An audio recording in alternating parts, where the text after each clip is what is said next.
The United Nations is urging Pakistan and Afghanistan to bring a lasting end to hostilities after days of border clashes. It's the deadliest crisis between the neighbouring countries since 2021, with the UN reporting at least 18 killed and more than 260 wounded. Both sides agreed to a 48-hour ceasefire, which took effect last night. Islamabad says the window allows for time to find a positive solution. Afghanistan's Taliban government had ordered its forces to hold fire unless Pakistan violates the truce. And covering this situation for CNA is Hira Mustafa, reporting live from Islamabad. Hira, we're nearly halfway through that 48-hour ceasefire. How is it holding up so far?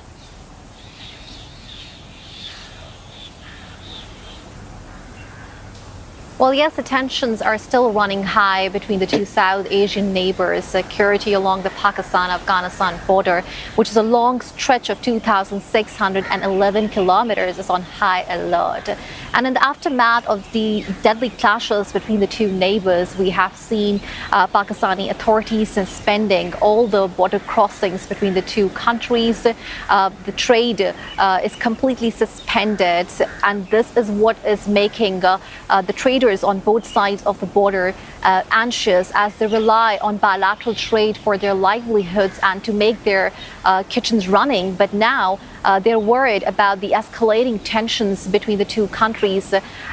Though both the countries have agreed for a ceasefire for now, but the experts say the real task would be that how the tensions could be eased up between the two countries. When we talk about trade, they say that it's not going to hurt only Afghanistan, but it's going to have the implications on Pakistan's economy also, at a time when Pakistan is trying to improve the trade deficit with its neighboring countries, and Pakistan also export textiles, rice, and other items to Afghanistan. So it's going to have implication on Pakistan's economy. And it's important to mention here that Pakistan is also relying on a $7 billion loan program, and there are strict instructions from the global lender that Pakistan needs to overcome the trade deficit with the neighboring countries. And Afghanistan is a key trading partner for Pakistan. So the experts believe that the trade implications are going to affect Pakistan also in the longer run. Right. And we've heard that Islamabad has called it a complex yet solvable issue, a sign of openness to negotiation, perhaps.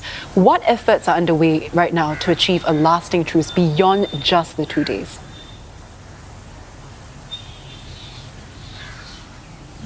Well, that's right. Islamabad believes that the tensions between the two neighbors could be eased through a dialogue. And we have seen this sentiment being echoed by the country's prime minister, foreign minister, on multiple occasions, stating that Afghanistan is a brotherly country to Pakistan, and Pakistan does not want to see tensions escalating between the two. But experts here in the capital are telling us that the real challenge is that Pakistan is facing unprecedented attacks on the security forces ever since the Taliban has come to power in 2021 after the withdrawal of US troops. And Pakistan on multiple occasions has called on the Afghan authorities that they need to take care of the militant groups who are operating from Afghanistan's soil, carrying out the terrorist activities in Pakistan's western borders.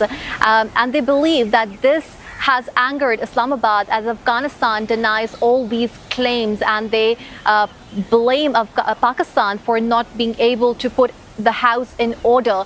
So this, they believe, is a flashpoint between the two countries. And but on the other side, they also say that friendly countries like China, Russia, Iran, and Saudi Arabia and Qatar can play the role in easing the tensions between the two neighbors. And diplomatic sources are telling that behind the door, the talks are underway to ease the tensions. Hira, thank you so much for that update. That was Hira Mustafa covering the ceasefire truce for CNA.